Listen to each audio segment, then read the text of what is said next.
안녕하세요. 온라인 경제 뉴스의 달인 알파균입니다.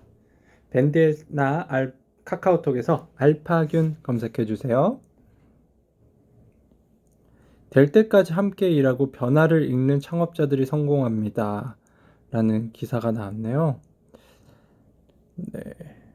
이게 인터뷰 기사인데요. 조회수가 한 2건 돼가지고요. 이분이 아마 캡스톤 파트너스일 겁니다.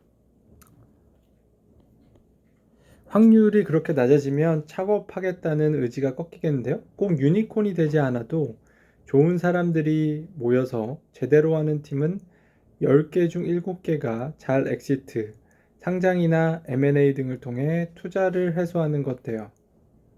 저희가 투자한 회사를 예로 들면 중고나라가 에드포스 인사이트라는 블록체인 관련 회사를 사갔고요. 티모니 모바일 플랫폼 피키캐스트를 운영하는 아트리즈라는 회사를 사갔어요. 탤런트 애쿠지션, 인재 확보라고 사람을 보고 회사를 사는 거예요. 제일 좋은 투자는 좋은 사람에게 투자하는 거라고 할 수 있어요.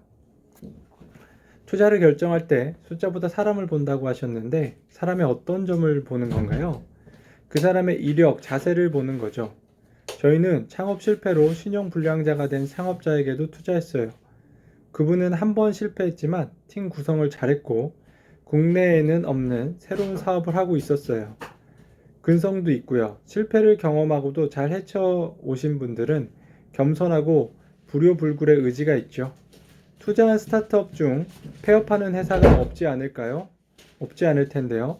저희가 지금까지 투자한 회사가 224개인데 10% 정도가 말 그대로 망한 것 같아요. 가족을 끌어들이고 마지막에 친구들도 끌어들였다가 폐인이 된 사례도 있어요. 저는 창업자들에게 실패할 가능성을 반드시 염두에 두고 회사에 들어갈 돈의 한도를 정해야 한다는 말을 꼭 해요.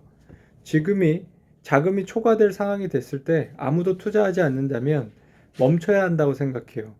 안 된다 싶을 때 빨리 접을 줄 알아야 다시 시작할 수 있어요. 재창업의 기회가 주어지려면 실패를 용인하는 분야가 필요하죠. 미국에 있으면서 창업을 4-4번 한 사람도 많이 봤어요. 실패의 충격이 크지 않아서 가능한 거예요.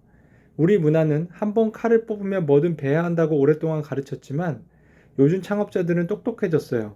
어느 대표는 회사에 10억 원이 있는데 접어야겠습니다라고 했어요. 직원들 퇴직금도 정산하고 빌린 돈 갚겠다고요. 모든 시도를 해본 상황이어서 저희도 손을 보지만 동의를 했어요. 최선을 다한다고 사업이 꼭 성공하는 건 아니잖아요. 마무리를 잘할 수 있도록 조언하고 돕는 게 우리의 역할이라고 생각해요. 지금까지 지켜본 성공한 창업자들에게는 어떤 공통된 특징이 있나요? 첫째, 될 때까지 파고드는 독한 사람들이에요. 한 가지를 위해 다른 것을 포기할 수 있는 사람들이고요. 다른 쓸데없는 일을 안 한다는 점에서 집중력이 굉장히 좋은 거죠. 둘째, 사람들과 같이 일하는 법을 아는 친구들이에요. 창업은 아이디어가 전부가 아니에요. 창업에서 제일 어려운 게 사람을 모으고 협력과 협업을 끌어내는 거예요. 셋째, 세상의 변화를 읽을 수 있는 사람들이에요.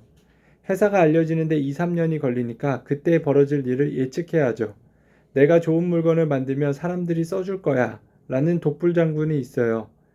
천만의 말씀이죠. 고객과 시장을 지켜보면서 내가 틀린 건 아닌지 계속 바꾸고 적응하고 실행하는 능력이 필요합니다.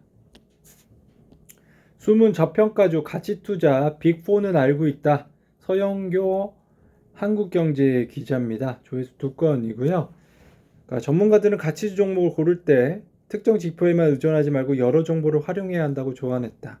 이 의장은 PBR 0.5, 주가 수익 비율 PER 5배 이하인 종목은 주가가 저평가될 가능성이 높다고 했다.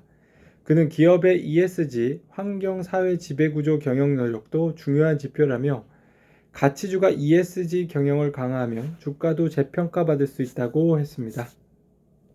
카카오 노조 임원 주식 매도 제한 환영, 신뢰 회복 위 구성해야 라는 기사가 나왔네요. 여기 표를 하나 보셔야 되는데 표가 안 나왔네요. 네, 종이신문에 나왔었는데 여기는 안 나오네요. 그게 일정 기간 그 주식 매도를 좀 제한한다는 거예요. 이번에 카카오페이가 상장하자마자 그 경영진이 주식을 팔아가지고 많은 논란을 일으켰죠. 상장 앞둔 마켓컬리 전 직원의 스톡옵션, 김면하 매일경제 기자입니다. 자, 스톡옵션 수량은 재직 기간에 따라 차등 배정했는데요. 스톡옵션은 부여율 기준 2년 후부터 행사할 수 있습니다. 행사가는 주당 2만 원 수준으로 알려졌고요. 지난달 홍콩계 사모펀드 앵커 에კვity 파트너스에서 투자를 유치했을 당시 책정된 가격 주당 약 10만 원의 20% 수준입니다. 스톡옵션은 상장 주식을 정해진 금액에 매수할 수 있는 권리고요. 시가보다 낮은 금액의 주식을 취득해 이익을 남길 수 있습니다. 아울러 약 1,500명에 이르는 계약직 직원에게는 현금으로 성과급을 지급하기로 했고요. 컬리 관계자는 스톡옵션 행사가 취득 2년 뒤에 가능한 터라 계약직 직원들에게는 근속기간과 잔여 계약기간 기준으로 현금 보상하기로 했다고 설명했습니다. 김슬아 컬리 대표는 이날 타운홀 형식으로 열린 임직원 대상 미팅에서 이번 보상안을 직접 발표했고요. 김 대표는 지금까지 컬리 성장을 위해 헌신한 모두에게 드리는 감사의 말씀이라고 말했습니다.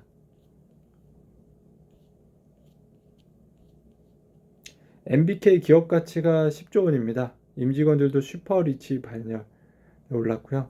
MBK는 사모펀드 회사죠.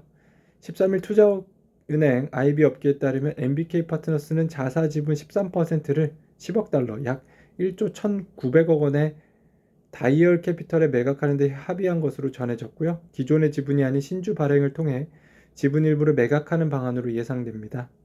업계는 MBK 파트너스가 기업가치 10조 원이 훌쩍 넘는 것에 주목했고요. 미국에는 블랙스톤, KKR 등이 상장삼에 따라 시장의 밸류에이션, 기업가치 평가에 따라 MBK 파트너스의 기업가치도 책정된 것으로 분석됩니다.